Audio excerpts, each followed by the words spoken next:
Okay, here we are at page 222. Looking a bit. Okay.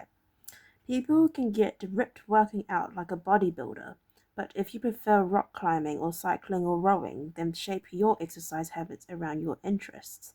If your friend follows a low carb diet but you find that low fat works for you, then more power to you. If you want to read more, don't be embarrassed if you prefer steamy romance novels over nonfiction. Read whatever fascinates you. You don't have to build the habits everyone tells you to build. Choose the habit that best suits you, not the one that is most popular. There is a version of every habit that can bring you joy and satisfaction. Find it. Habits need to be enjoyable if they are going to stick. This is the core idea behind the fourth law. Tailoring your habits to your personality is a good start, but this is not the end of the story.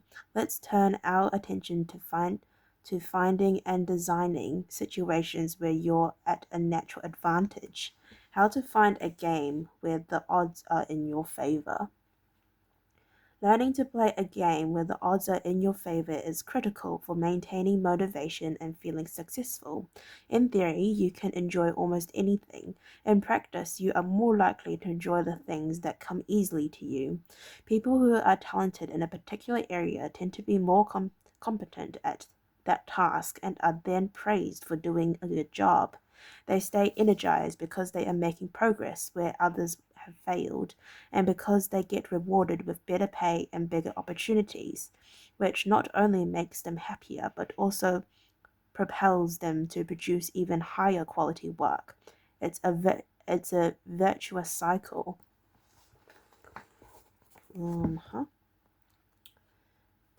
Pick the right habit and progress is easy. Pick the wrong habit and life is a struggle. How do you pick the right habit? The first step is something we covered in the third law. Make it easy. In many cases, when people pick the wrong habit, it simply means they picked a habit that was too difficult. When a habit is easy, you are more likely to be successful. When you are successful, you are more likely to feel satisfied. However, there is another level to consider. In the long run, if you continue to advance and improve, any area can become challenging. At some point, you need to make sure you're playing the right game of your skill set. How do you figure that out? The most common approach is trial and error. Of course, there's a problem with this strategy. Life is short. You don't have time to try every career, date every eligible bachelor, or play every musical instrument. Thankfully, there is an effective way to manage this conundrum, and it is known as the explore/exploit trade-off. At the beginning of a new activity, there should be a period of exploration. In relationships, it's called dating. In college, it's called the liberal arts. In business, it's called split testing. The goal is to try out many possibilities, research a broad range of ideas, and cast a wide net. After this initial period of exploration, shift your focus to the best solution you found, but keep experimenting occasionally. The proper balance depends on whether you're winning or losing. If you are currently winning, you exploit, exploit, exploit. If you're currently losing, you continue to explore, explore, explore. In the long run, it is probably most effective to work on the strategy that seems to deliver the best results about 80 to 90% of the time and keep exploring with the remaining 10 to 20%. Google famously asked employees to spend 80% of their work week on their official job and 20% on projects of their choice, which has led to the creation of blockbuster products like AdWords and Gmail. What's AdWords? Yeah, AdWords. I don't know what AdWords are, but anyway. The optimal approach also depends on how much time you have. If you have a lot of time, like someone at the beginning of their career, it makes more sense to explore because once you find the right thing, you still have a good amount of time to exploit it. If you're pressed for time, say as you come up on the deadline for a project, you should implement the best solution you've found so far and get some results. As you explore different options, there are a series of questions you can ask yourself to continually narrow in on the habits and areas that will be most satisfying to you. What feels like fun to me but work to others? The mark of whether you are made for a task is not whether you love it, but whether you can handle the pain of the task easier than most people.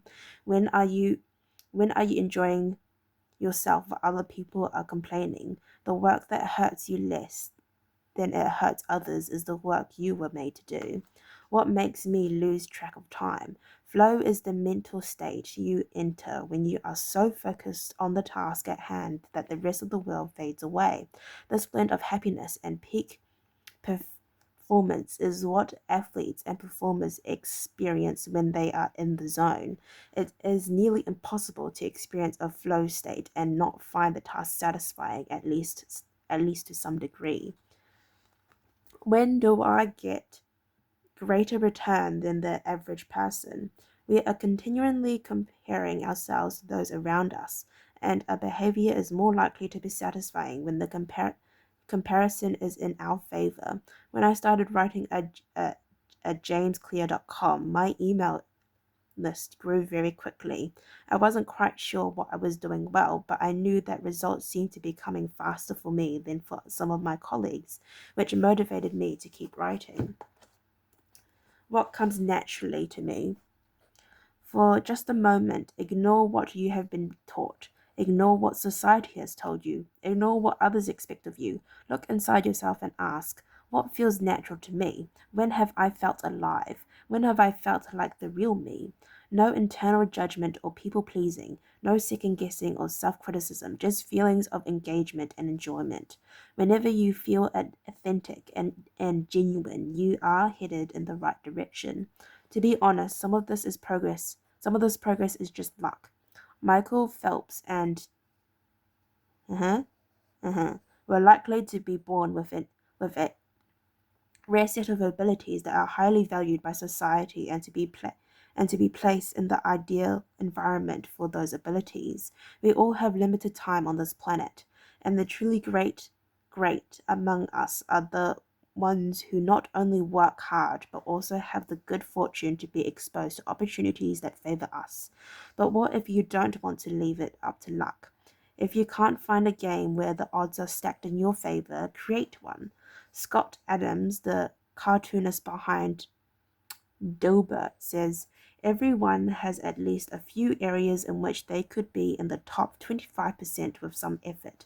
In my case, I can draw better than most people, but I'm hardly an artist, and I'm not any funnier than the average stand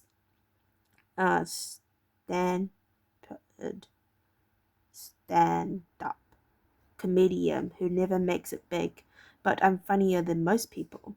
The magic is that few people can draw well and write jokes. It's the combination of the two that makes what I do so rare. And when you add in my business background, suddenly I had a topic that few cartoonists could hope to understand without living it. When you can't win by being better, you can win by being different. By combining your skills, you you reduce the level of competition, which makes it easier to stand out. You can shortcut the need for a greater advantage or for years of practice by rewriting the rules. A good player works hard to win the game everyone else is playing. A great player creates a new game that favors their strengths and avoids their weaknesses. Can we see that? Yeah. It's not very nicely though. Okay. In college, I designed my own major, biomechanics, which was a combination of physics, chemistry, biology, and anatomy. I wasn't smart enough to stand out amongst the top physics or biologist majors, so I created my own game, and because it suited me, I was only taking the courses I was interested in. Studying felt like less of a chore. It was also easier to avoid the trap of comparing myself to everyone else. After all, nobody else was taking the same combination of classes, so who could say if they were better or worse? Specialization is a powerful way to overcome the accident of bad genetics. The more you master a special skill, the harder it becomes for others to compare with you. Many bodybuilders are stronger than the average arm wrestler, but even a massive bodybuilder may lose at arm wrestling because the arm wrestling champ has very specific strengths. Even if you're not the most naturally gifted, you can often win by being the best in a very narrow category. Boiling water still softens a potato but hardens an egg. You can't control whether you're a potato or an egg, but you can decide to play a game where it's better to be hard or soft. If you can find a more favorable environment, you can transform the situation from one where the odds are against you to one where the odds are in your favor. How to get the most out of your genes, sorry. Our genes do not eliminate the need for hard work, they clarify it. They tell us what to work hard on. Once we realize our strengths, we know where to spend our time and energy. We know which types of opportunities to look for and which types of challenges to avoid.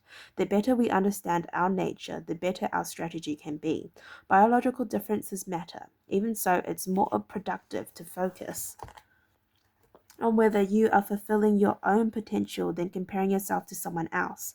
The fact that you have a natural limit to any special ability has nothing to do with whether you are reaching the ceiling of your capabilities. People get so caught up in the fact that they have limits that they really exert the effort required to get close to them. Furthermore, genes can't make you successful if you're not doing the work.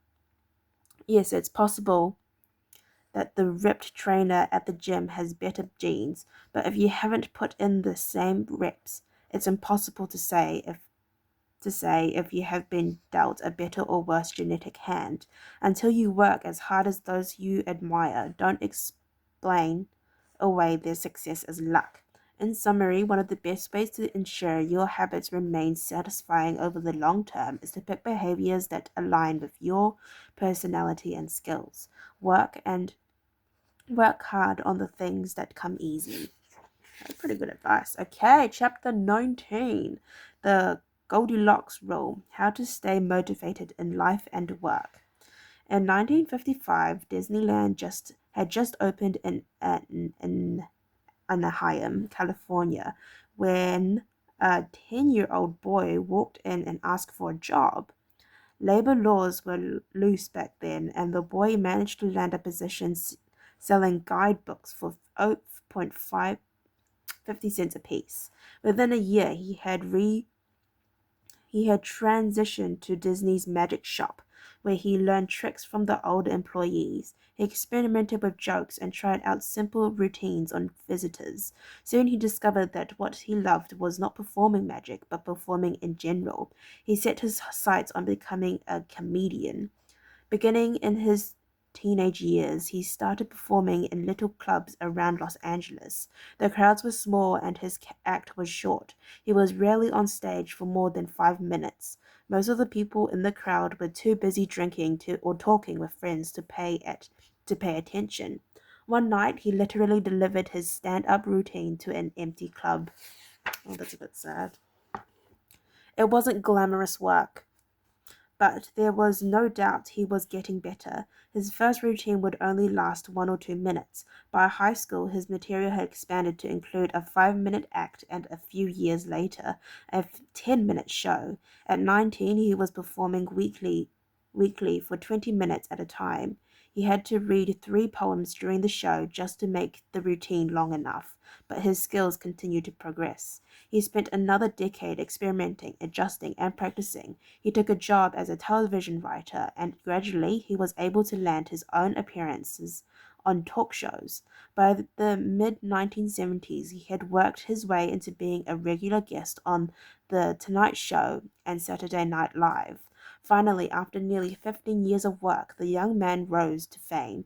He toured 60 cities in 63 days, then 72 cities in 80 days, then 85 cities in 90 days. He had 18,695 people attended one show in Ohio. Another 45,000 tickets were sold for his 33-day show in New York. he catapulted to the top of his genre and became one of the most successful comedians of his time. His name is Steve Martin. Martin's story offers a fascinating perspective on what it takes to stick with habits for the long run. Comedy is not for the timid. It is hard to imagine a situation that would strike fear into the hearts of more people than performing along on stage and failing to get a single laugh. And yet Steve Martin faced this fear every week for 18 years. In his words, 10 years spent learning, 4 years spent refining, and 4 years as a wild success. Why is it that some people like Martin stick with their habits, whether practicing jokes or drawing cartoons or playing guitar, while most of us struggle to stay motivated? How do we design habits that pull us in rather than ones that fade away? Scientists have been studying this question for many years. Okay, well, we're going to end it off here. It has been more than 15 minutes. I'd like to thank you very much for watching me read up to page 230 here. If you'd like to listen to me read from page 231, then please stay posted, and hopefully I'll see you next time. Bye-bye.